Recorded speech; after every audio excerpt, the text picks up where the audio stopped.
Good morning सगळ्यांना. आज आम्ही सकाळीच ना एकदा बाहेर जायचा प्लॅन होता. म्हणजे आमचं कुलदैवत कालिका देवी आहे, म्हणजे शिरसंगीला आमचं जायचा प्लॅन होता. मग त्याच्यासाठीच निघाले होते. मग सकाळी लवकर म्हणजे पण 9:30 पावणे 10 वाजत आले होते आणि बरंच ऊन, त्यावेळेला पण ऊन बरंच लागत होतं. मग जातानाच ना आमच्या बेळगावच्या बाहेर ना आमचं मोठी विधानसभा आहे. इथं ना वर्षातून एकदा अधिवेशन होतं. मग त्याच्यानंतर पुढे गेल्यानंतर थोड्या अंतरावर गाडीला पेट्रोलसुद्धा घातला, कारण की 3 ते 3.5 तासाचा प्रवास होता हा, 90 किलोमीटर. त्याच्यामुळं थोडं एक 60-70 किलोमीटर झाल्यानंतर ना इथं असे काही डोंगर होते ना, दोन्ही साईडनं डोंगर होते, पण डोंगरावरनी झाडंच काही पण नव्हती. आणि रोडा साईडला असलेले झाडं ना त्यांचं तरी पानसुद्धा हलत नव्हतं. त्याच्यामुळे वारं तरी काहीच नव्हतं, फक्त उन्हाचा तणाव होता.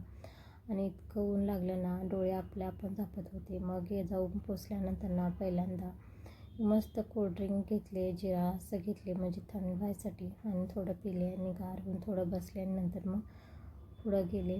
पुढं म्हणजे तिथं गावाच्या बाहेरच आहे कालिका देवी मंदिर, गावामध्ये नाही. गावाच्या आउटसाईडला एकदम आहे, भोवत्यान डोंगर आणि असं बाजूला डोंगराच्या साईडलाच आहे मंदिर. गेल्यानंतर तिथंसुद्धा भरपूर गर्दी होती आज, कारण की पाडव्यापासून ही जत्रा चालू होते आणि ती 24 तारीखपर्यंत होती. मग आज पाडव्याच्या आधीपासूनच चालू होती ती. मग 5वा-6वा दिवस होता वाटतं आज तिचा. त्याच्यामुळं आजसुद्धा रविवार असल्यामुळे ना भरपूरच गर्दी होती इथं. मग आम्ही पण ओटीचं सामान वगैरे घेतले आणि ओटी भरायसाठी साडी वगैरे घेतली. मी नारळ फोडायसाठी 2 नारळ घेतले आणि मग पुढं निघाले. मग बाहेरच ना तिथं नारळ फोडायचं होतं, मग तिथंच नारळ वगैरे फोडून घेतले.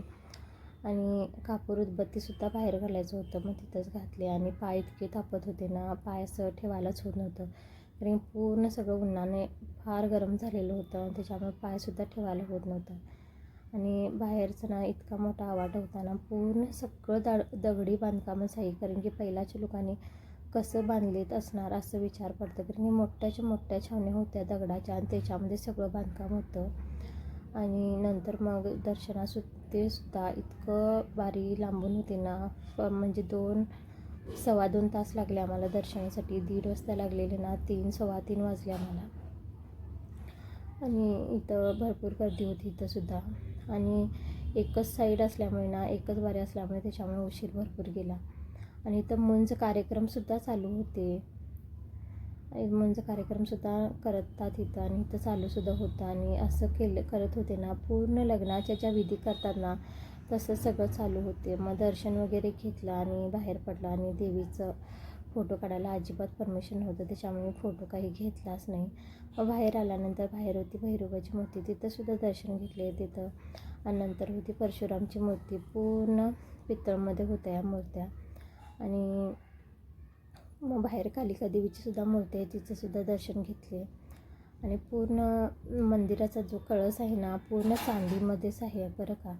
आणि हे बघा डोंगरसुद्धा आहे, डोंगराच्या साईडलाच आहे हे मंदिर. आणि हे ग्रीन कापडमध्ये नारळ बांधलेले आहेत की नाही, त्यांना की नाही म्हणजे आपली मागणी पूर्ण व्हायचं असेल ना, इथं मागून ना ते नारळ बांधले जातात आणि नंतर मागणी पूर्ण झाल्यानंतर ना सोडतात. आणि स्वयंपाकसुद्धा ना इकडंसुद्धा चुलीवरच चालू होता बरं का. आणि इथं स्वयंपाक ना दररोज असता, एक दिवस कधीच नाही असं नाहीच नाही, कंटिन्यू स्वयंपाक असतात. कोण पण येऊ दे, केव्हा पण येऊ दे, स्वयंपाक कंटिन्यू असतो. डाळ भात खीर भाजी असं असतं. आणि आज होती डाळ भात खीर, असक्या गव्हाची खीर होती. मग आम्ही जेवणसुद्धा करायला घेतले आणि जेवणसुद्धा छान होतं. मग यायला निघाले.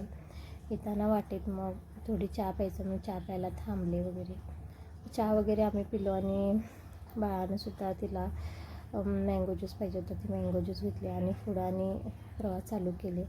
आणि येताना बघा संध्याकाळची सिनरी इतकी छान झाली होती ना, आकाशमध्ये ना पूर्ण कलरिंग झाले होते आकाश, पूर्ण छान वाटत होतं.